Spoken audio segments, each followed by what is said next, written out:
পথ চলা সুদীর্ঘ এই সময়ে থাকে কত অন্য মধুর স্মৃতি। সেই স্মৃতি কখনো আনন্দের, কখনো বেদনার। পিছনে ফিরে তাকায় আর ভাবতে থাকে ফিরে আসা দিনের কথা।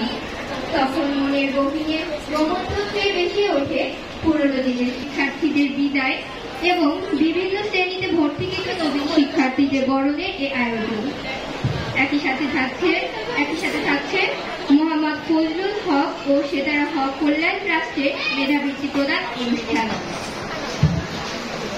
সম্মানিত সুধী, আজকের এই অনুষ্ঠানে সভাপতিত্ব করবেন অত্র বিদ্যালয়ের প্রধান শিক্ষক জনাব মোহাম্মদ রফিকুল ইসলাম স্যার। প্রধান অতিথির আসন গ্রহণ করবেন অত্র বিদ্যালয়ের ম্যানেজিং কমিটির সভাপতি জনাব আফরোজা খানম নাসরিন। উপস্থিত আছেন ম্যানেজিং কমিটির অভিভাবক সদস্য জনাব খালিদুল ইসলাম ইমন। আর উপস্থিত আছেন পরিচালনা পরিষদের সম্মানিত সদস্যবৃন্দ, সম্মানিত অভিভাবকবৃন্দ, প্রধান শিক্ষক এবং সহকারী শিক্ষকবৃন্দ। উপস্থিত আছে যাদের জন্য